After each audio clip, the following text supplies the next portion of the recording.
Let's start in the beginning. I let you the stage to introduce yourself a moment for each one, and just tell a little bit the story, what you actually do right now, and what is going to be the main themes that we're going to talk about as well. Yeah. So first of all, I'm very glad to be here, and thank you to Sascha and Paolo for having us in this panel and organizing this event. My name is Fausto Corapi. I've been working in the energy trading space for longer than 15 years. I work for AXPO Solutions, and AXPO as a company basically operates in the energy space from the renewable perspective. So basically, giving the possibility to clients to develop assets and provide solutions. And at the same time, AXPO is a producer itself. AXPO is a producer itself on both conventional production and the renewable production. And in Switzerland is a leader, especially in the renewable space. Within AXPO, I had the structuring division that basically looks after creating structural solutions for client in the energy division, and at the same time we also look after optimizing flexible assets, among which recently we started up with a lot of intensity looking into batteries. I think what we're going to bring up in this panel is basically the link between us as a company that operates in the energy market, both on the physical side and the global market side, so actively trading, optimizing position, and generating revenues. And actually, the main link will be with the revolution that we had over renewables in the past 20 years. We will link ourselves with the necessity of having batteries to basically improve the grid efficiency, and at the same time being able to best balance the market and give value to the current photovoltaics which are being installed.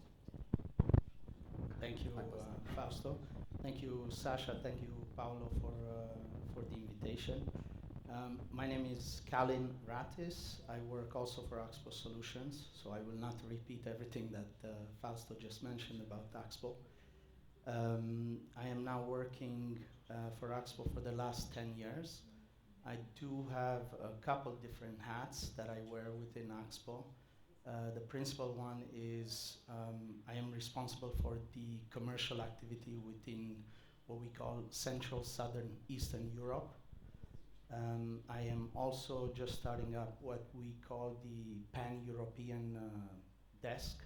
So this Pan-European desk focuses on customers which are not present just in one country, but in minimum 2 or more countries. And the idea with this is also to expand it globally. And the third hat is looking at global markets, global trends which are going on. One of them being right now in Canada. Thank you. Okay, well, I'll extend my gratitude to Sascha for the chance, the beautiful day that we have today. So I'm Alessio Mariani, so I'm representing EOS here in Europe.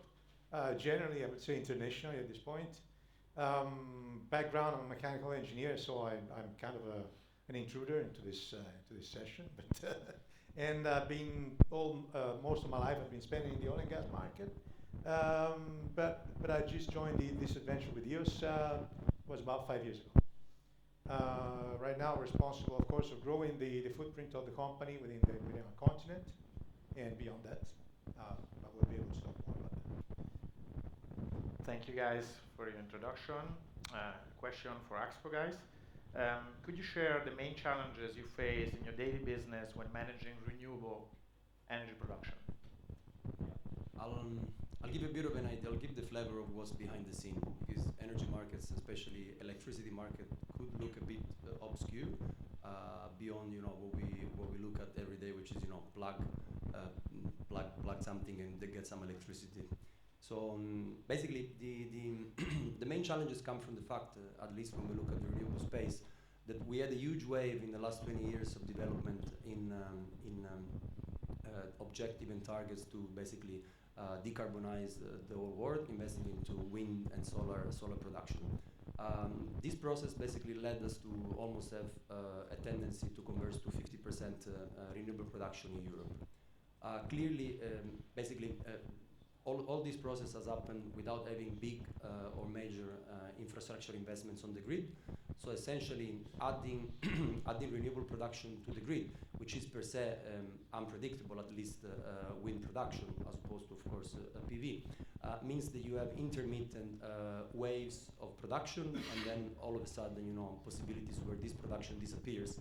So this really, as compared to a nuclear production, which runs, always steady on a baseload line, creates quite a lot of uncertainties in the price formation, because the supply-demand curve for each hour, it's always different depending on the availability that there is in the market, and at the same time creates issues like we've seen almost a year ago happening in Spain with the blackout or a flash crash of the grid due to some enormous solar production being generated in the southern Spain, and the grid not being able to cope with it, and then going into kind of self-protection mode and switching off, some 15 gigawatts of production from the grid, which led, of course, to what we've seen, which is a huge blackout, which these days seems like something impossible to happen, but in reality, not having invested in the grid, guaranteeing some more stability, of course, this represents a shortcoming. Having said that, renewable production started to be at some point, complementary with the necessity of being able to store this extra electricity that gets produced, especially in times where the price goes really low, because during peak hours on a sunny day, you have an enormous amount of solar that gets produced, with power prices dropping to zero, below zero, almost consistently. And all of a sudden, this surplus in the market becomes useless, so that's why the necessity of coming up with flexible solutions like batteries to store this electricity, and at some point try to earn the differential of spread between this negative price at which you can buy the electricity from the system and the most expensive hours that basically pop up when the renewable production disappears from the market. So from the perspective of AXPO, as call it trading operators or people who operate in the market, we see the necessity of coming up with models that help us to basically structure this trading around the asset, and at some point indirectly making the grid more efficient. So this is a bit of background behind what we do. Well, I guess like when we play hockey, that we do an assist. I think this was a perfect assist directly for you, Alessio. Please explain why OSE was founded. So, great introduction by Fausto. I think so. The EOS was founded on the basis of wanting to develop an alternative to the incumbent storage technologies, which is the lithium-ion. The type of alternative that we've been working on, I would say, consistently for since 2008, when the efforts all began. It's been to develop a reliable system, a safe system, a durable system, something which, if we compare it to the incumbent technology, are all characteristics that needs to be, let's say, improved compared to the existing ones. So that's consistently the mission that we've taken with the company. I would say that the overall, when we say, sometimes we've been saying that we want to replace it's really not replacing the lithium ion. So we're talking about positioning ourselves into a different segment at this stage. So we see the energy storage moving into even a longer term duration. So that's why the batteries have been developed to discharge in a longer period of time, between the 4 and the 16 hours. So that's a little bit what EOS was conceived on in terms of principle. Good. Since Fausto already answered part of my second question that I had for you, or third one, I'm going to go back to you again, especially on what Fausto just explained, on the fact that we can have negative prices, and then of course we need to be more efficient with the energy that gets produced during the day. Where do you see the evolution now that we are witnessing? Because it's, most batteries were used that were lithium batteries, and they were from 1, 2, or 3, or 4 hours. But of course, with now the fact that data centers are coming and they need energy 24/7 at the same level and with the same consistency, how do you guys think that you can serve this market? Right. So first of all, just a bit of background on what really the features. What the features of our technologies are. So because that's really what differentiates us compared to the incumbent technology right now. So those are batteries which are based on a different chemistry. So it's a chemistry which is based on a zinc bromine in an aqueous solution. So those batteries are intrinsically safe in the sense that we're not flammable, which is an aspect which is very often on the newspaper on what you see in terms of the incumbent ones. So we're not flammable. We were born to last, in other words. So those batteries are lasting for over 25 years with very minimal degradation. I'm saying very minimal, but it's really close to zero because it's in the life of the battery at 4% degradation in capacity of the battery, it's really nothing, right? So that means that these batteries you're going to start batteries today, you're going to go back in 25 years, no maintenance, little maintenance needed, and you're going to find them operating at the same level. So that's really one key aspect. Then there's another aspect of our batteries, which is we do not need any air conditioning. So you know that the lithium system do need air conditioning because they need to work constantly at a certain temperature, at around 30 degrees Celsius, below the 30 degrees Celsius. We do not need such a system. So there's an intrinsic energy efficiency in the system, which is only achieved by the usage of a few fans which are ensuring the exchange of air within the battery, which makes the battery very low noise. So if I go back to the point of Fausto and to the question of Sascha, the market projection today are that the battery storage system is going to triple by 2030. Okay, and it's been consistently growing in a pretty vertical shape in the past couple of years. So remember at some point in time we were talking about a 36 gigawatt hour being deployed all across the world. Right now we're talking about I'm talking for example of the country of Italy, it's going to be deploying 50 gigawatt hour additionally by 2030, by 2029, 2030 for the capacity market. So Europe in general is going to undergo, and that's back to what Fausto was saying, a huge expansion of the battery market because of the huge expansion of the renewables. If you think about the conformation of our continent, about the density of population, the density of cities, so it will likely happen that the batteries are going to be installed, are going to have to be installed near communities, near municipalities. And this is really what's actually happening, what we're seeing right now. That's where we're coming to play.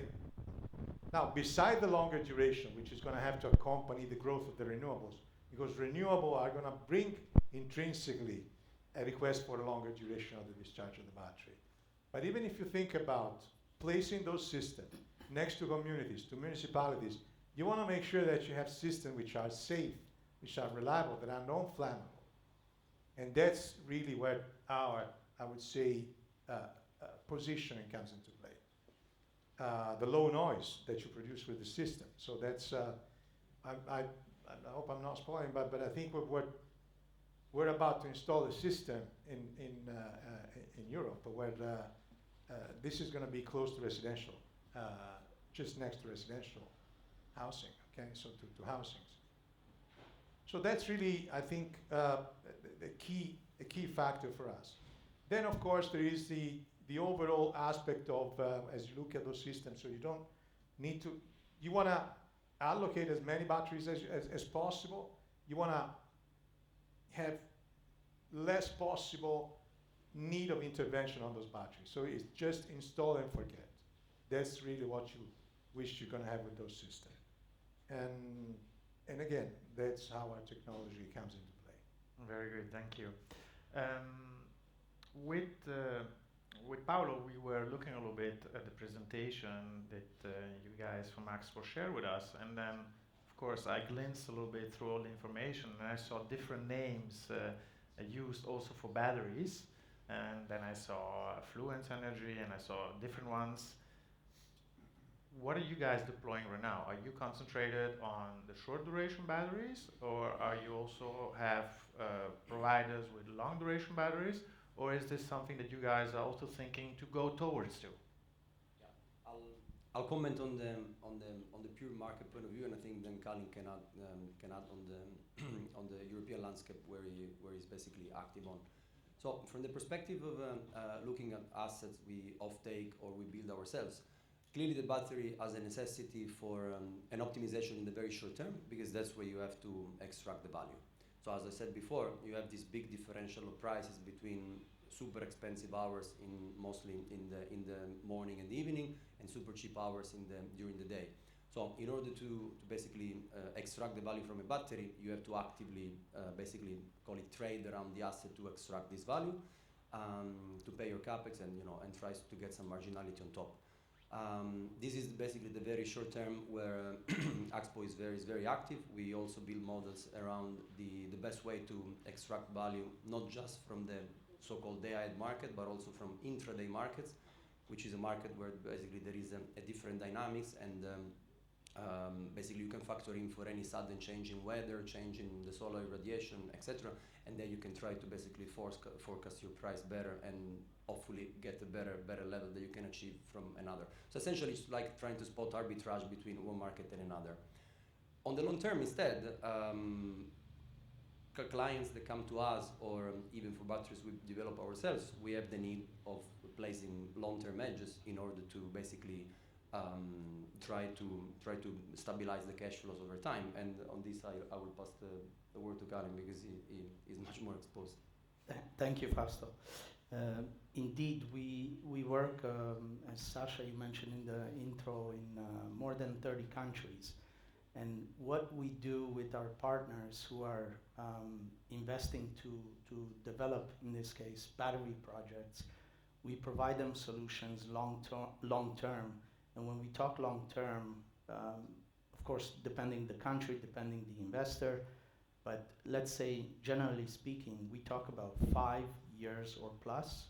So for this period of time, we provide a steady, fixed, and guaranteed source of revenue for the investors, which essentially means that potentially for you guys, it makes sense to go into a market and develop a project with the battery, which definitely is very much needed across Europe. I think my colleagues on the panel mentioned that quite clearly, because of the entire development of the solar. So we are there to support the customers or the partners who are going to invest in these projects, to take away from them any commercial risks that they are not able to handle. That, in principle, is our job. And we do that by guaranteeing a fixed price, whether it would be Switzerland, Poland, Romania, US, Canada, and so on. Let me just add another point. So the beauty in energy is that you have the very physical part of it, which is tedious. You need engineers, but at the same time, there's also the financial part of energy that needs to be taken into account, because that's where the economics have to be extracted. So basically, what we also provide is financial solutions to essentially give a long-term edge to a battery developer. A financial solution, for instance, and that's one of the most typical that has come out in the market in the recent years, is this kind of so-called top-bottom products, where essentially, if I'm developing a battery and I expect it to be there for the next 10, 20 years, what I would want, first of all, I'm developing a battery on the back of the market I see today. And today I see that there is a certain level of price differential between, as I said, cheapest and more expensive hours for every day for the next 5, 10 years. What happens is that in 1, 2, 3 years' time, depending on geopolitics, depending on how the market evolves, this price level can change, and can change dramatically. So the idea for me would be today, in order to fix my capex, would be to basically try to stabilize this level and get a hedge from someone.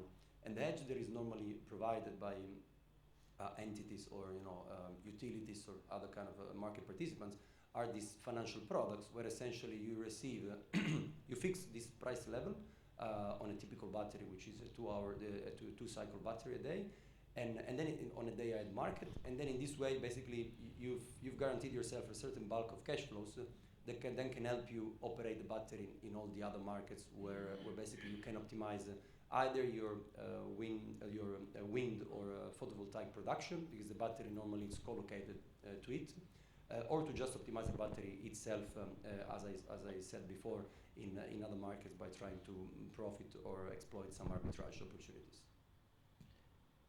Before we have seen a very nice chart by Sebastian that showed the data centers right now in Europe, in the US, and in Asia. And we have also seen what the expectations are over the next 5 years.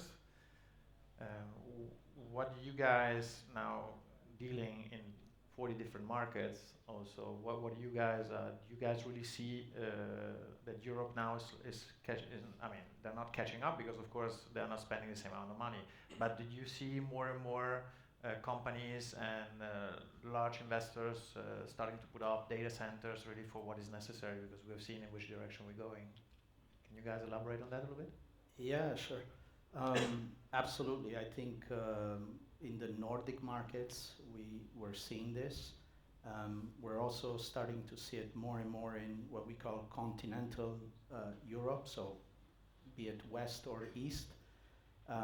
So certainly data centers are migrating from the US across the ocean to Europe, and there will be more and more data centers which will be built, and around these data centers you need the batteries, for example. So the trend is coming.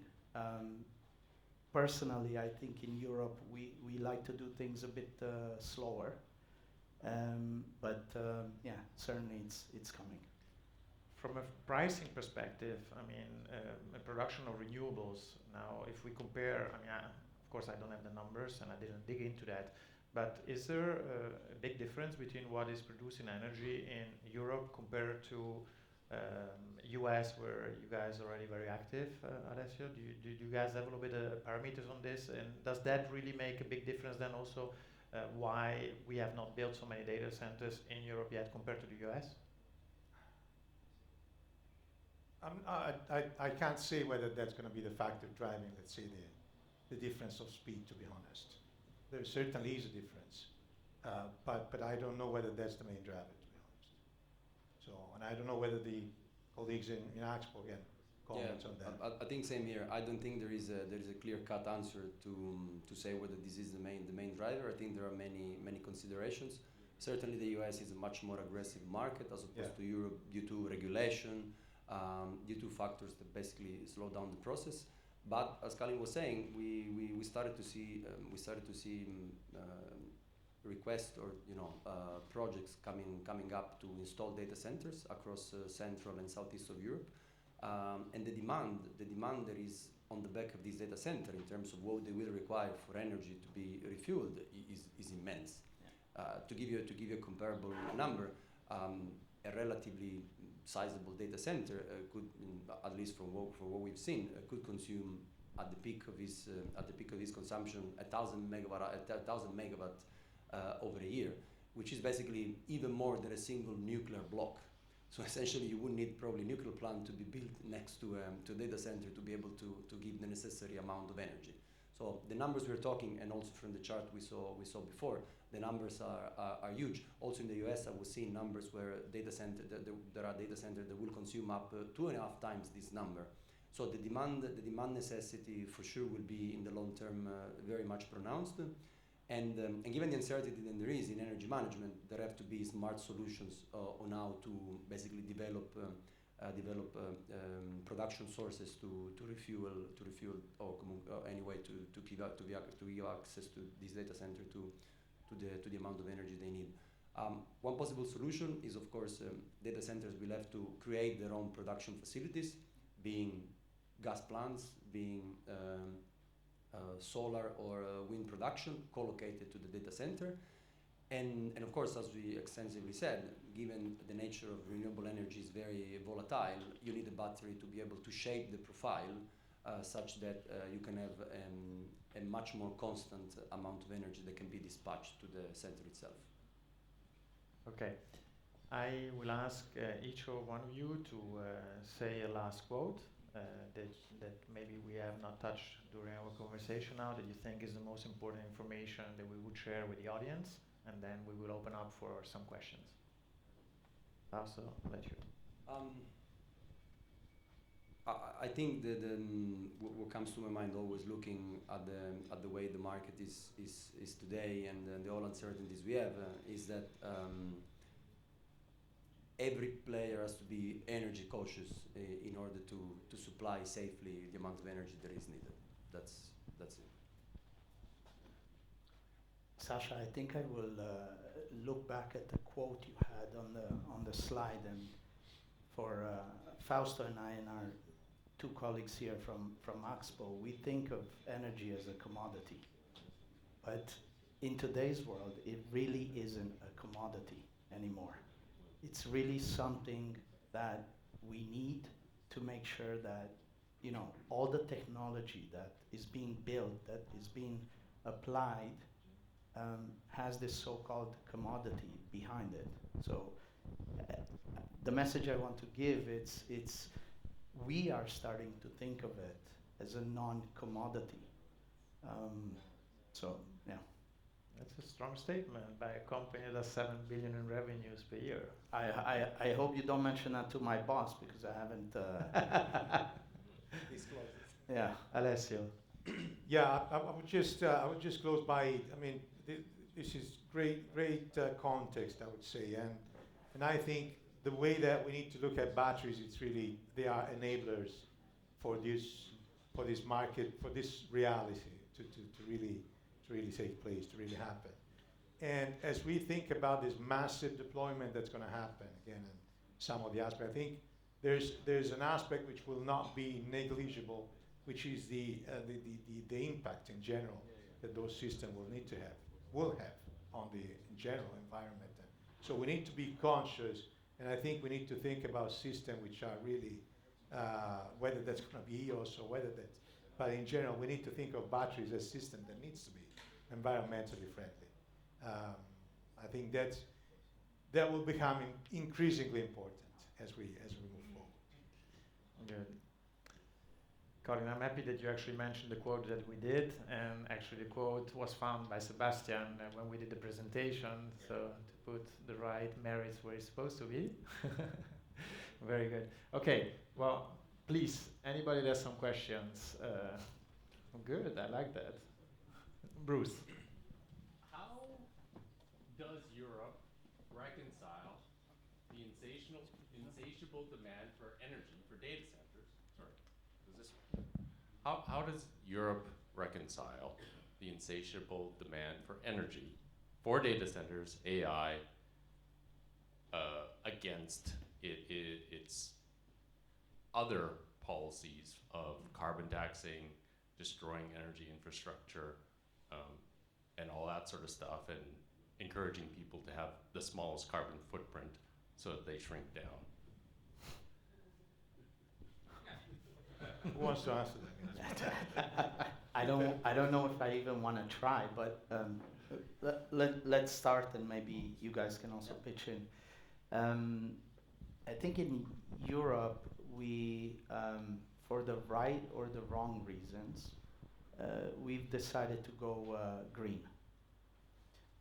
So there's been a massive investment in renewables. Fausto mentioned that earlier, wind, solar, and now obviously, clearly we see the batteries coming in. I mentioned that also energy is not necessarily just a commodity anymore, and this is the point I want to make to your question, is that we realize that we need to build these assets to make sure these data centers are powered up. We've already started to be green, again, for the right or the wrong reason. That remains to be discussed. But the carbon footprint across Europe, the message about the carbon footprint has been clear. We need to move away from fossil, right? So we even, the right or wrong reason I keep mentioning is shutting down healthy nukes in Germany, right? So we are building the renewable space, and this renewable space should enable as well data centers, AI, and all of that to go together. I don't know if I answered exactly your question. I see you shaking your head, so I'll leave it to my colleagues. Maybe they will do it. I just may resonate completely with what Calin was saying. I think it's, and this has been also the I would say the backbone of what we've been discussing so far. I mean, it's the huge expansion in renewables. Sometimes, whether for the good or the bad, whether we want it or not, but it's happening. So renewables are gonna be a fundamental source of energy for our country. So to that extent, we need to manage this aspect. And again, so we go back to technologies which are becoming enabler, and how those are going to be balancing the need of power. I don't think we're going to be able ultimately to walk away completely from all possible sources. At the end, some reality check is going to probably force Europe to think back on it. But yeah, if I just add my 2 cents, certainly if we only rely on renewable sources, we're not going to reconcile. This is probably guaranteed. That's why there are plans to add conventional generation like gas-fired power plants, which are deemed to be more green than, of course, less green than a PV or a windmill, but certainly not as polluting in terms of carbon footprint as a coal plant. So indeed, there will be solutions that have to be found to make sure that there will be that the supply can match the demand, but you would have to go back to conventional production, as I said, gas, and eventually think back of other sources like maybe hydrogen, as it was investigated, even though there hasn't been a huge takeoff on it, in order to make it reconcile, but not just with renewables.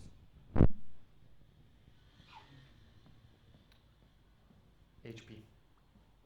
Personally, I think that